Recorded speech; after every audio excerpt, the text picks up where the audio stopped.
Yang baru di PHK katakan haleluya Tuhan. Engkau menyediakan yang jauh lebih baik dari apa yang saya alamin sebelumnya. Amin.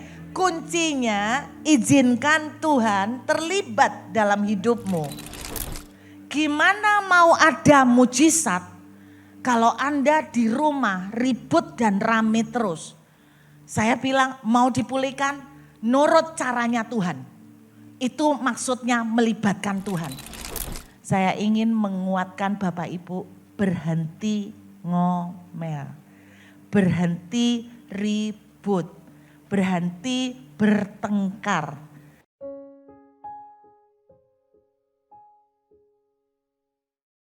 Saudara, nilai-nilai Tuhan seperti apa? Kita lihat yuk Bapak Ibu, saya mau kasih lihat beberapa contoh tentang Yusuf. Anda coba buka Kejadian 39 ayat 2 sampai dengan 3. Ini ayat yang sangat saya suka. Dan saya percaya Bapak Ibu juga suka. Alkitab menuliskan Tuhan menyertai Yusuf sehingga ia menjadi seorang yang selalu berhasil dalam pekerjaannya. Maka tinggallah ia di rumah tuannya orang Mesir itu. Bapak Ibu, kalau ada Tuhan, apapun yang kita kerjakan akan berhasil. Apa maksudnya kalau ada Tuhan? Kita tidak bisa lihat Tuhan secara fisik. Kalau Tuhan menyertai seseorang, apapun yang dikerjakan akan berhasil. Kalau Tuhan menyertai saudara, mau di PHK, Yusuf kan sempat di PHK oleh Potifar, betul? Tapi apa yang terjadi? Yusuf dapat pekerjaan sebagai tangan kanan Firaun. Lah kan gitu. Yang baru kehilangan pekerjaan katakan haleluya. Sebentar lagi jadi tangan kanan Firaun. Lo kok gak percaya? Yang baru di PHK katakan haleluya Tuhan. Engkau menyediakan yang jauh lebih baik dari apa yang saya alamin sebelumnya. Amin. Kuncinya izinkan Tuhan terlibat dalam hidupmu. Bagaimana mengizinkan Tuhan terlibat? Saya kasih contoh Bapak Ibu ya. Orang yang melibatkan Tuhan bukan berarti gak ada masalah loh Bapak Ibu. Seringkali kita tuh berpikir kalau melibatkan Tuhan jalan kita mulus terus. Enggak loh. Kalau ada orang yang mengalami banyak masalah itu salah satunya Yusuf loh.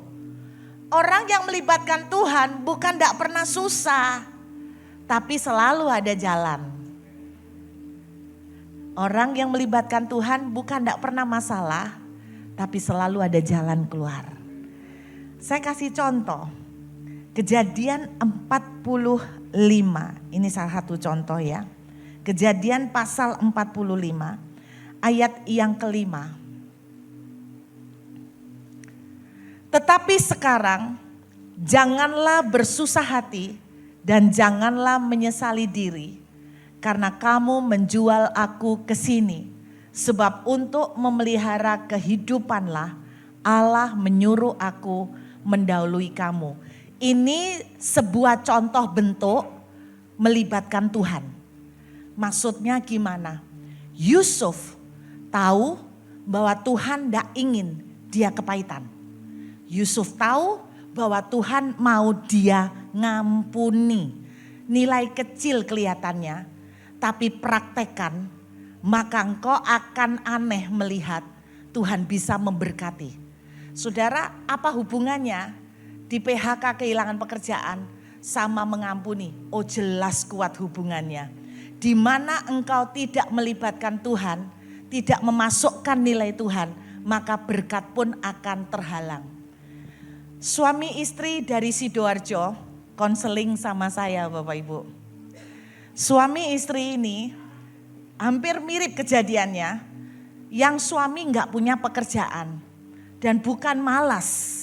Tapi karena faktor umur lagi-lagi sulit untuk mendapatkan pekerjaan. Yang istrinya nyoba jualan kue di pasar, ditaruh ke pasar. Anak mereka 2, biaya sekolah ndak nututin, ketemu sama saya di sebuah gereja, modelnya lecek Bapak Ibu, nangis terus yang perempuan ini, ketemu sama saya di ruangan kantor gereja nangis terus. Dan saudara tahu, saya singkatnya mereka cerita masalah keuangan. Mereka ceritanya masalah keuangan. Tapi yang saya tanyakan adalah begini, maaf boleh tanya. Waktu masalah keuangan ini terjadi, bapak sama ibu kayak apa? Sering rame enggak? Sering bu. Istri saya sering ngomel, kamu cari pekerjaan toh pak? Kamu kurang aktif pak. Kamu kurang sungguh-sungguh cari kerjaan pak. Itu yang dilakukan. Tiap hari bertengkar. Saya bilang begini, mau dipulihkan? Mau bu, stop bertengkar. Mau dipulihkan? Mau bu, stop ngomel.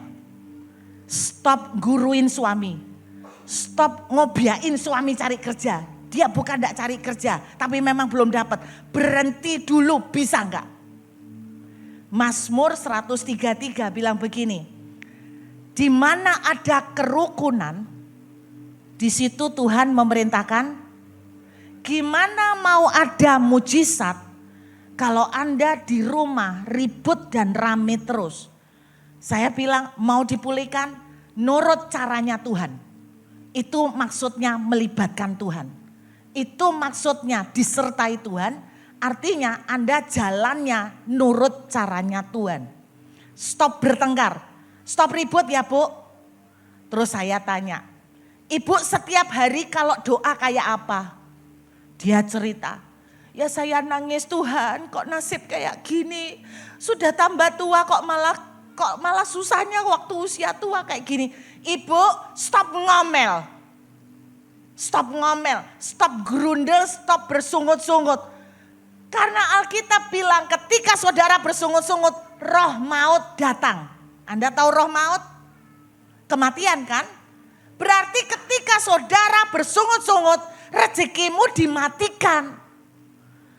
Jadi berhenti ngomel. Iya bu, istri saya ini ngomel terus bu. Saya ini sampai sumpek. Stop ngomel. Ibu, kalau kebelet ngomel, cepetan lari ke kamar mandi, siram mukanya, sampai mulut ibu berhenti ngomel. Pak, kelihatannya sepele pak, tapi itu mematikan rezeki bapak ibu. Serius. Alkitab bilang, janganlah kamu bersungut-sungut. Kalau Tuhan bilang jangan bersungut-sungut, nurut saudara. Stop ngomel, stop ribut, stop bertengkar. Saya baca di Matius 18 itu bunyinya begini. Jika dua orang sepakat meminta apapun juga. Kata sepakat ternyata bahasa aslinya harmonis. Harmonis. Mau melihat breakthrough, istri yang ngomel, ngupuhin suami untuk cari kerja. Mulai berubah, berhenti ngomel. Ini dulu dibenerin. Baru rezeki datang. Ini dulu dibenerin bu. Suami yang kemudian suka bertengkar sama istri. Orang gak dapat kerja kan sumpek ya. Kalau sumpek larinya kemana pak? Ngamuan. Ya, gak dapat kerja isinya ngamuan. Bapak ibu bersungut-sungut, marah itu sedulur. Di mana ada sungut-sungut amarah, di situ roh kematian datang. Terus Anda datang kepada pendeta, kenapa Tuhan tidak menjawab doa? Simple, karena mulutmu harimaumu.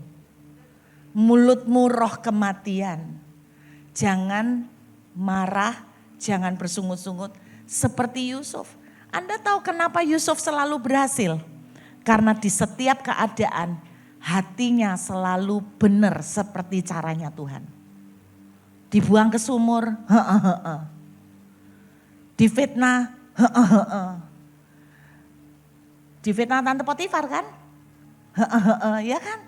Ngampuni, ya dijalanin, masukin penjara ya dijalanin. Tapi kalau Yusuf tidak pernah masuk penjara, dia tidak akan pernah ketemu Firaun. Jadi pagi ini saya ingin menguatkan Bapak Ibu, berhenti ngomel. Berhenti ribut, berhenti bertengkar. Suami istri yang dari Jakarta ini, kan istrinya selalu bolak-balik, suami saya ini loh Bu kurang kreatif. Saya bilang stop ya, mulai sekarang stop. Gak usah nggubuin suami. Jadi kalau suami mau usaha cari kerja, katakan, ciayo Pak, semangat, pasti ada jalan.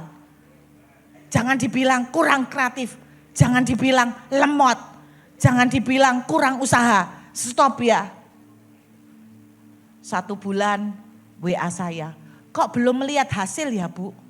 Ya ampun, Anda ngomelnya sudah berapa tahun, baru berkata positif 1 bulan kepengen langsung instan. Memang dasar manusia. 2 bulan belum ada hasil. Baru bulan ketiga Tuhan memperlihatkan breakthrough. Oh seneng sekarang. Happy. Terus suami istri yang dari Sidoarjo yang datang lecek itu. Berhenti ya Bu ya. Berhenti. Terus kalau nyanyi kalau doa jangan pakai sambat ya. Jangan pakai nersulo. Pokok sak dulur-dulurnya itu. Jangan pakai ngomel, merasa tawar hati. Jangan mengasihani diri ya, stop ya. Mulai sekarang kalau doa, Tuhan aku enggak mengerti. Tapi bagi Engkau enggak ada yang mustahil. Stop, berhenti berkata, kok gini ya? Aku salah apa ya? Dosaku apa ya? Kok nasibku susah ya? Berhenti Bapak Ibu. Kalau Anda mau melihat Taman Eden, izinkan Tuhan yang mimpin. Gimana caranya Tuhan mimpin? Nurut toh yang diajarkan Tuhan. Tuhan bilang jangan ngomel, nurut toh. Itu artinya Tuhan yang mimpin. Kalau Anda tidak nurut berarti kamu yang mimpin. Kalau Anda mau melihat Tuhan pertolongan terjadi, nurut sama Tuhan.